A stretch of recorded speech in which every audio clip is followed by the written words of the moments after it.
कभी ऐसा हुआ है कि किताब हाथ में हो, पढ़ने का पूरा मन भी हो, लेकिन दिमाग वो कहीं और ही घूम रहा हो।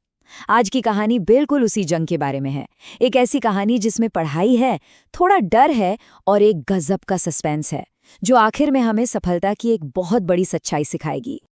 ये सवाल मुझे लगता है हम सबने कभी ना कभी खुद से जरूर पूछा है ना? दिन भर की थकान के बाद जैसे ही किताब हाथ में आती है ना, न जाने कहाँ से आंखों पर नींद का पर्दा सा पड़ जाता है। हमारी आज की कहानी की शुरुआत भी कुछ ऐसी ही है। तो मिलते हैं हमारी कहानी के हीरो से, जिसका नाम है अमन। और अमन की रातें वह अक्सर किताबों और नींद के बीच की एक लड़ाई में ही बीत जाती थीं। देखिए, अमन पढ़ाई में कोई कमजोर नहीं था, लेकिन उसकी एक बहुत बड़ी प्रॉब्लम थी। जैसे ही वो किताब खोलकर बैठता, उसे जोर की नींद आने लगती। ये एक ऐसी मुश्किल थी जिससे वो हर रात, हर रोज जूझता था। और मजे की बात ये थी, या कहूँ कि सबसे अजीब बात ये थी, कि जहाँ एक तरफ किताब खोलते ही नींद हावी हो जाती थी, वहीं दूसरी तरफ जैसे ही मोबाइल हाथ में आता, घंटों कहाँ निकल जाते पता ही नहीं चलता। समय जैसे पंख लगाकर उड़ जाता था। लेकिन उस रात अमन ने ठान लिया, एकदम पक्का इरादा। उसने खुद से वादा किया कि आज चाहे कुछ भी हो जाए, वो इस आदत को तोड़ेगा और हर हाल में पढ़ेगा। ये उसकी विल पावर की कह सकते हैं पहली जीत थी। और बस यहीं से कहानी में एक मिस्टीरियस ट्विस्ट आता है। अमन पढ़ने तो बैठ गया, लेकिन रात के 2 बजे कुछ ऐसा हुआ जिसने उसे हिला कर रख दिया। तो सीन कुछ ऐसा है। अमन ने पढ़ने का पक्का इरादा कर लिया है।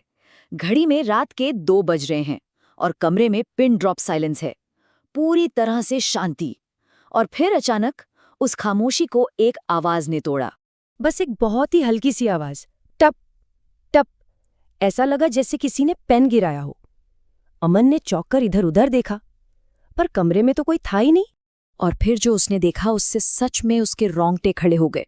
उसकी टेबल पर रखी नोटबुक का एक पन्ना अपने आप पलट गया, जैसे किसी अनदेखी हवा ने उससे पलटा हो। और उस पन्ने पर स्याही से लिखा था, जो अभी नहीं पढ़ा वो जिंदगी भर पछताएगा। ये शब्द किसी भूत प्रेत के नहीं थे, ये जैसे उसी के अंदर के डर की आवाज थे। इस एक लाइन ने अमन को अंदर तक हिला दिया। इस घटना के बाद अमन के अंदर एक अजीब सी जंग शुरू हो गई। एक तरफ था डर और दूसरी तरफ पढ़ने की जिद। ये उसके डर से गुस्से तक के सफर की शुरुआत थी। उसके अंदर जैसे 2 आवाजें लड़ रही थीं। उसका दिल डर के मारे कह रहा था कि अरे छोड़ो ये सब और सो जा, लेकिन उसका दिमाग कह रहा था नहीं, पढ़। यही वो पल था जहां उसे चुनना था, डर या जिद। उसने डर को साइड में रखकर फिर से पढ़ने की कोशिश की, और कुछ देर बाद नोटबुक पर एक और मैसेज उभरा, अगर आज हार मान ली तो कल किस मुंह से सपना देखेगा। ये सिर्फ एक सवाल नहीं था, ये उसके अपने सपनों की पुकार थी। इस सवाल ने उसे झकझोर कर रख दी। और यहीं पर कहानी का सबसे जरूरी मोड़ आता है। अब अमन की आंखों में डर नहीं था, डर की जगह खुद पर गुस्सा था। गुस्सा अपनी टाल-मटोल की आदत पर, अपनी कमजोरी पर। और इसी गुस्से ने उसके अंदर एक नई आग जला दी। वो पूरी रात बिना रुके पढ़ता रहा, जुनून के साथ। जब सुबह हुई तो उसकी आंखें नींद की कमी से लाल थीं, लेकिन उसकी कॉपी पूरी तरह से भरी हुई थी। उसने उस रात किसी और को नहीं, खुद को हराया था। उस एक रात की मेहनत ने एक सिलसिला शुरू कर दिया। अमन ने पढ़ना जारी रखा, और फिर आया उस मेहनत के फल का दिन, मतलब रिजल्ट्स का दिन। तो कुछ महीनों बाद जब परीक्षा के परिणाम आए, क्या लगता है, क्या अमन पास हो पाया? नहीं, अमन पास नहीं हुआ, बल्कि उसने टॉप किया था।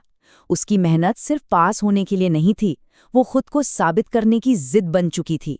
और नतीजा सबके सामने था। उस दिन अमन को सब कुछ साफ हो गया।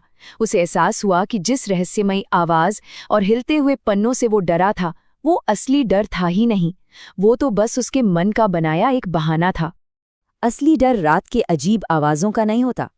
असली डर उस पछतावे का होता है जो मौका हाथ से निकल जाने के बाद होता है। असली डर इस बात का है कि हमारी किताब तब भी बंद रह जाए जब उसे खुला होना चाहिए। असली डर एक्शन न लेने का होता है। तो इस पूरी कहानी का सार बस इतना सा है, आज की रात अगर मेहनत वाली किताब खोली गई तो आने वाला भविष्य पलट कर जरूर शुक्रिया अदा करेगा।